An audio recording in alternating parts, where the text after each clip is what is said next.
So ito safety po ito. Hindi po ito masyadong dadamuhin. Yan o. Konti lang yung ating tanggalin ay ayos na.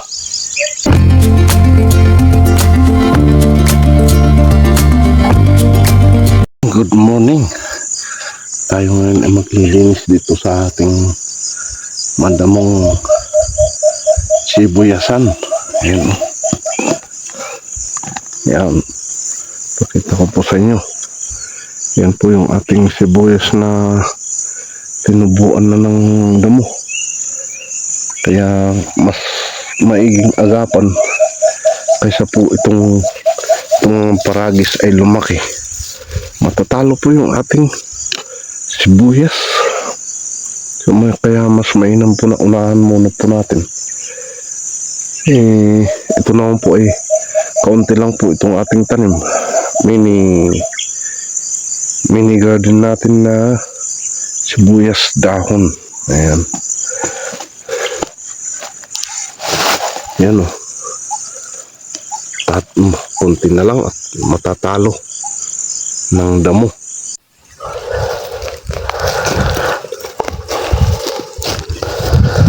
So ito, ang sa hirap naman po nito ay kailangan dahan-dahan kung nasa malapit sa puno o malaki kailangan pong kumpahin. Tulad po nito, ayan, kailangan po natin kumpahin kasi madadala pati itong puno ng ating sibuyas.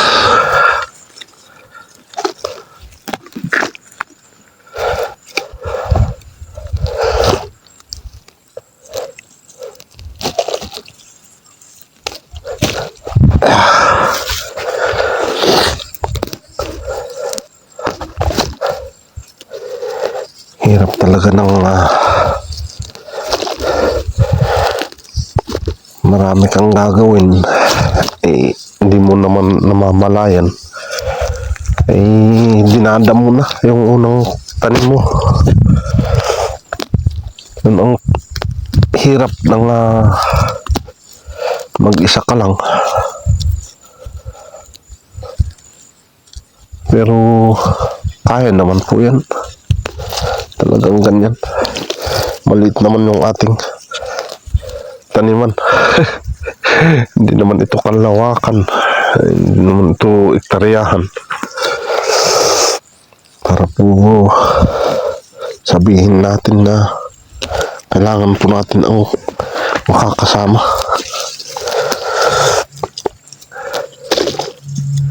Ito po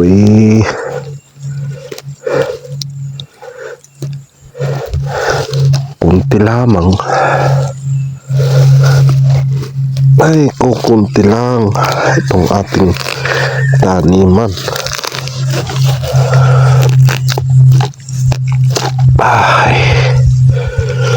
Hindi pa po natatanggal ang ating sipon hindi ko na kailangan na po nating magtrabaho. Sayang po ang araw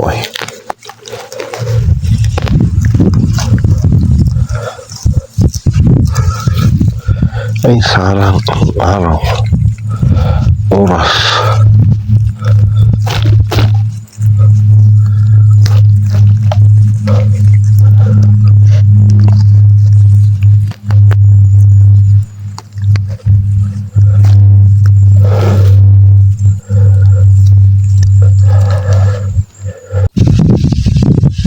So, ayan po yung aking natapos.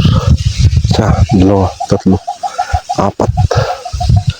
Mamaya, ipagpapatuloy na rin po natin. Yun o.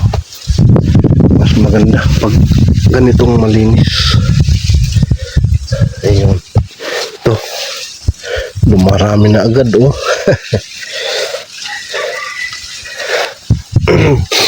Yan.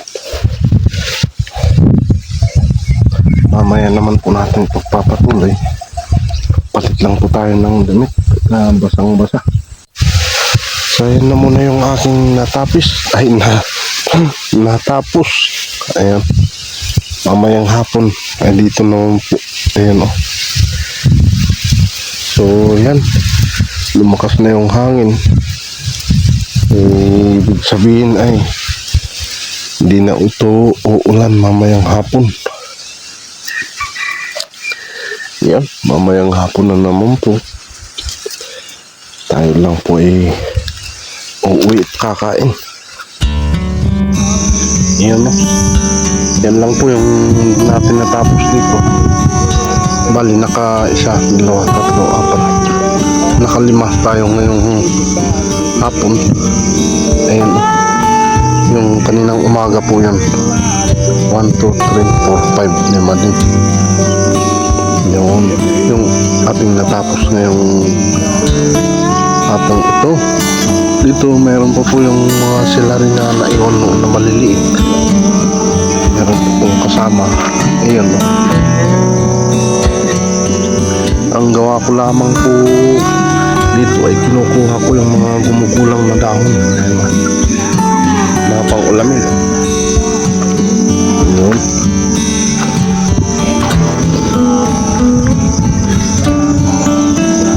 So, ayan po. At bukas na naman po. Bukas na naman po natin pagpapasukin para matapos po ito. So, ayan. Ingat-ingat. And God bless po. Maraming salamat po sa inyo. Pagsama ngayong maghapon. Ayan. Bye-bye po.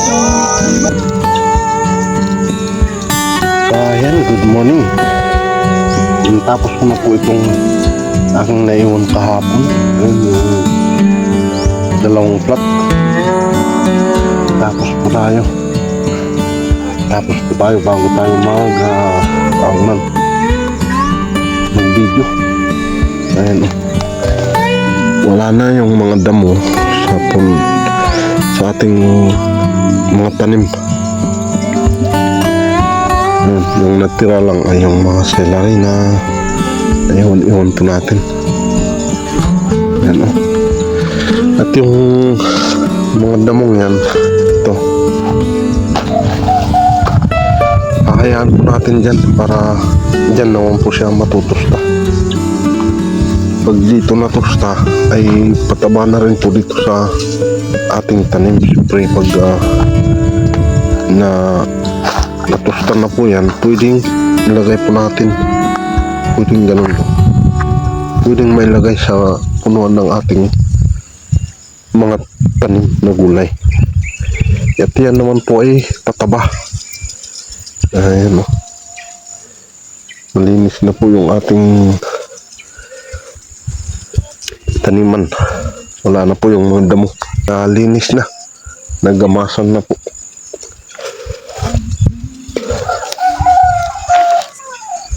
Yan. Nagamas na. So, ayan, at hanggang dito na lang yung ating vlog na karugtong kahapon. Ayan, maraming salamat po sa inyo. God bless po. Bye-bye.